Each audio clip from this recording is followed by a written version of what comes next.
Hello everyone. तो अभी हम लोग बात करने वाले हैं ट्रांसफार्मर के पैरेलल ऑपरेशन के बारे में। जैसे कि इससे पहले भी हमने बात किया था सिंक्रोनस जनरेटर के पैरेलल ऑपरेशन के बारे में, पैरेलल ऑपरेशन की क्या रिक्वायरमेंट होती है। राइट, सिमिलरली यहाँ पर भी सेम ही हम लोग चीज़ के बारे में बात करेंगे, मगर यहाँ पर ट्रांसफार्मर के पैरेलल कनेक्शन के बारे में हम लोग बात करेंगे। हमने देखा था कि जो सिंक्रोनस जनरेटर है उसे हमें पैरेलली ऑपरेट करना होता है। उसका रीज़न ये होता है कि अगर लोड की रिक्वायरमेंट अगर इंक्रीज़ होती है तो ऐसे केस में जो नंबर ऑफ ऑल्टरनेटर्स होते हैं उसको हम लोग कैसा कनेक्ट करते हैं, पैरेलली कनेक्ट करते हैं। राइट, सिमिलरली यहाँ पर भी सेम है। Parallel operation of transformer, requirement of parallel operation of transformer को हमें पैरेलली क्यों लगाना होता है, to meet the requirement of load. जैसे कि हमने डिस्कस किया, जो लोड की जो रिक्वायरमेंट है उसको हम लोग फुलफिल कर पाए। If load is increasing then number of transformer can be connected in parallel. अगर लोड अगर इंक्रीज कर रहा है तो जो नंबर ऑफ ट्रांसफार्मर है उसको हम लोग पैरेलली कनेक्ट कर सकते हैं to meet the demand of load. Load की जो डिमांड है उसको फुलफिल करने के लिए। Overall efficiency of power system can be increase by connecting number of transformer in parallel. बहुत सारे ट्रांसफार्मर को पैरेलली लगाने पर जो हमारा जो पावर सिस्टम है उसकी जो एफिशिएंसी है उसको भी हम लोग इंप्रूव कर सकते हैं। No discontinuity in electrical power, जो इलेक्ट्रिकल पावर है उसमें किसी भी तरीके की डिसकंटिन्यूटी नहीं होगी। अगर एक ट्रांसफार्मर अगर ऑपरेट करने से फेल हो जाता है तो बाकी के जो पैरेलल ट्रांसफार्मर होंगे वो अपना काम करेंगे। Reduce overall cost of operation, जो ओवरऑल जो कॉस्ट ऑफ ऑपरेशन होगा वो बहुत हद तक के कम हो जाएगा। Improve reliability of power system, जो पावर सिस्टम है उसकी जो रिलायबिलिटी होगी वो भी क्या होगी, वो भी इम्प्रूव करेगी। राइट, तो ये कुछ इंपॉर्टेंट पॉइंट है जो इंपॉर्टेंट पॉइंट है जो कि हमें ये बताते हैं कि जो ट्रांसफार्मर है उसके पैरेलल ऑपरेशन की क्या रिक्वायरमेंट होती है। अभी हम लोग बात करते हैं कि जब हम लोग ट्रांसफार्मर को पैरेलली ऑपरेट करेंगे तो उसके लिए कंडीशन क्या होगी। Condition of parallel operation of transformer. तो सबसे पहले अगर हम लोग देखें, voltage polarity of two transformer which is to be connected in parallel should be same. तो यहाँ पर अगर हम लोग देखें दो ट्रांसफार्मर जिसे हमें पैरेलली कनेक्ट करना है तो दोनों जो ट्रांसफार्मर है उसकी जो वोल्टेज पोलैरिटी है वो कैसा होना चाहिए, सेम होना चाहिए। तो voltage polarity of two transformer, दोनों ट्रांसफार्मर जिसे हमें या फिर दो से ज़्यादा ट्रांसफार्मर जिसे हमें पैरेलली कनेक्ट करना है तो जो ट्रांसफार्मर है उसकी जो वोल्टेज पोलैरिटी है वो कैसे होना चाहिए, सेम होना चाहिए। Phase sequence of two transformer should be same, दोनों ट्रांसफार्मर का जो फेज सीक्वेंस है वो भी कैसा होना चाहिए, सेम होना चाहिए। Right, frequency of both the transformer should be same, और दोनों दो या फिर दो से ज़्यादा ट्रांसफार्मर जिसको हम लोग पैरेलली लगा रहे हैं तो जो ट्रांसफार्मर है उसकी जो फ्रीक्वेंसी है वो भी कैसा होना चाहिए, सेम होना चाहिए। यहाँ पर अगर हम लोग देखें, voltage rating of transformer should be same, जो ट्रांसफार्मर है उसकी जो वोल्टेज रेटिंग है वो भी कैसी होना चाहिए, सेम होना चाहिए।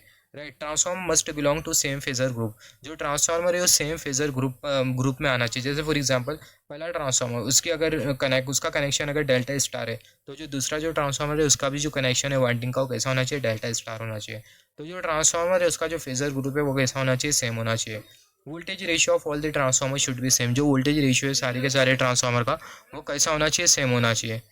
लोड शेयरिंग ऑफ ट्रांसफार्मर, जो ट्रांसफार्मर की जो लोड शेयरिंग है वो कैसे होना चाहिए, केवीए रेटिंग के साथ प्रोपोर्शनल होना चाहिए। राइट, तो ये भी बहुत इंपॉर्टेंट पॉइंट है। Ohmic impedance of transformer, transformer का जो ओमिक इंपीडेंस है वो केवीए रेटिंग के साथ इन्वर्सली प्रोपोर्शनल होना चाहिए।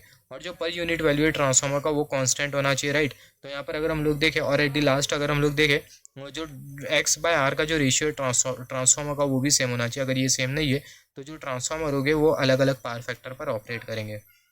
तो ये कुछ इंपॉर्टेंट कंडीशन है जो कि हमें सेटिस्फाई करना होता है। तो हमने क्या क्या समझा इन शॉर्ट, अगर हम लोग देखें, वोल्टेज पोलैरिटी सेम होना चाहिए दोनों ट्रांसफार्मर की, फेज सीक्वेंस ट्रांसफार्मर के सेम होना चाहिए, फ्रीक्वेंसी दोनों ट्रांसफार्मर की सेम होना चाहिए, वोल्टेज रेटिंग भी सेम होना चाहिए, और जो ट्रांसफार्मर है उसका फेजर ग्रुप भी सेम होना चाहिए।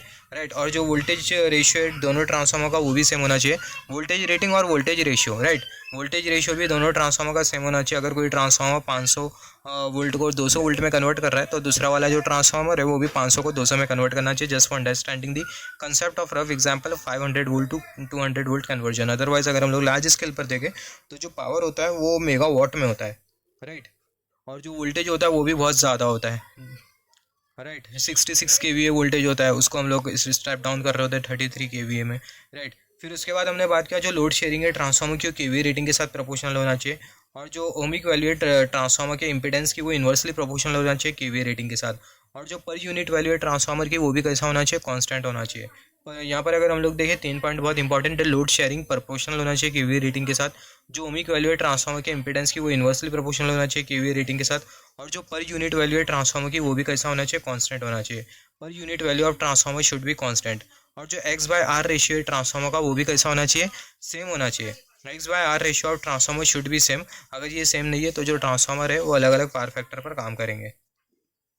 सिमिलरली अगर हम लोग देखें उसके बाद वाला point, note that two transformer operating in parallel will share the load depending on their per unit impedance. यहाँ पर अगर हम लोग देखें दो ट्रांसफार्मर जो कि पैरेलली ऑपरेट कर रहे हैं तो दोनों जो ट्रांसफार्मर क्या करेंगे, लोड शेयरिंग करेंगे, और ये जो लोड शेयरिंग होगा किसके ऊपर डिपेंड करेगा, दोनों ट्रांसफार्मर के पर यूनिट इंपीडेंस के ऊपर डिपेंड करेगा, right. Note that essential condition for parallel operation of transformer is polarity should be properly connected. यहाँ पर अगर हम लोग देखिए जो एसेंशियल कंडीशन होती है, इंपॉर्टेंट कंडीशन ट्रांसफार्मर के पैरेलल ऑपरेशन के लिए, वो ये होती है कि जो पोलैरिटीज है दोनों ट्रांसफार्मर की वो प्रॉपर्ली कनेक्टेड होना चाहिए। यहाँ पर अगर हम लोग देखिए जो पॉइंट हमने जो डिस्कस किया है, जो लोड शेयरिंग है ट्रांसफार्मर की केवीए रेटिंग के साथ डायरेक्टली प्रोपोर्शनल होना चाहिए, और जो ओमिक वैल्यू है ट्रांसफार्मर के इंपीडेंस की वो इन्वर्सली प्रोपोर्शनल होना चाहिए केवीए रेटिंग के साथ। दोनों जगह हम लोग केवीए रेटिंग कंसिडर कर रहे हैं, एक जगह लोड शेयरिंग और दूसरी जगह ohmic impedance, ohmic value of transformer impedance हम लोग यहाँ पर कंसिडर कर रहे हैं, ohmic value of impedance of transformer, right. तो ये कुछ इंपॉर्टेंट पॉइंट है जो कि हमें सेटिस्फाई करना होता है ट्रांसफार्मर को पैरेलली चलाने के लिए।